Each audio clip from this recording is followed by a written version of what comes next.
All right, the Centurion Decathlon. What is this? Well, this is an idea out of Peter Attia's book called Outlive. And Peter was a cancer surgeon and then decided to have a look and see what could be done around keeping people alive in the first place, rather than being sick and disabled at 70, at 80 and spending 5, 10, 15 years quite disabled, alive, but barely. It's like, okay, what I want from life and what I want from my patients is to keep them fit, healthy and strong until the moment of death. And for this, he gives a questionnaire to his patients. Hey, let's say you're 90, let's say you're 100. What do you want to be able to do? And runs through a list of, he has 50 in the book, he puts 10. And things like walk up a hill, carry a 5-pound bag in both hands, be able to have sex, be able to pick up a small child, like these sort of things that be like, okay, if I can't do those, then my life is significantly impaired. And what's interesting is his chapter leading up to that was that there is 2 critical things that are important in order to be able to function as a human being when older. Number 1, VO2 max. Now, this is the ability to convert oxygen into energy, and it is improved by exercise. And the second thing is the strength of your muscles, not the size of the muscles, but the strength of the muscles.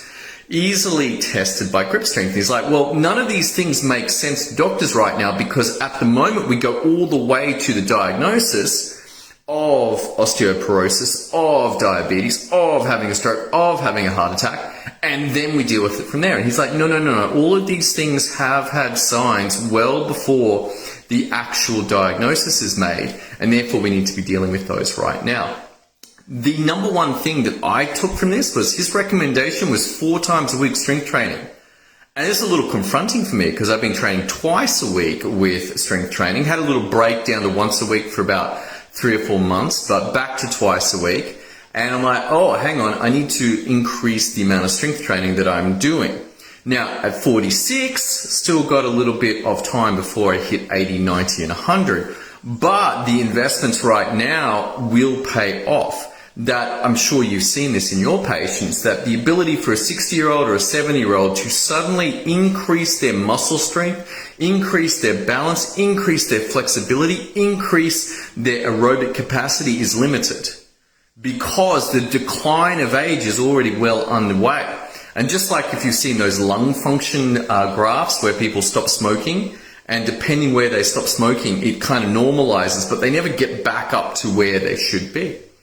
And so this is conversations that we should be having with our patients who are 40 and 50, even 30-year-olds. I'll talk to the 30-year-olds and like, hey, right now, your number 1 risk is doing dumb stuff, dying or permanently injuring yourself from doing dumb stuff. This is for males. But after 40, guess what? Your risks all pivot to lifestyle, and how you come into 40, how your strength is, how your aerobic capacity is, how your flexibility is, will be critical to how you then spend the next 40, 50, and 60 years. So pay attention. If you're coming into 40 in poor shape, you've got to do the work. And you've got to do the work then, because at 60 and 70, it's very difficult to do. Even if you have truckloads of cash, you cannot exchange all the money in the world at 80 to suddenly get back a 40-year-old's body. You have to invest now. So these are really important conversations. The book is called Outlive by Dr. Peter Attia. I hope you got some value from that, and look forward to speaking to you very soon.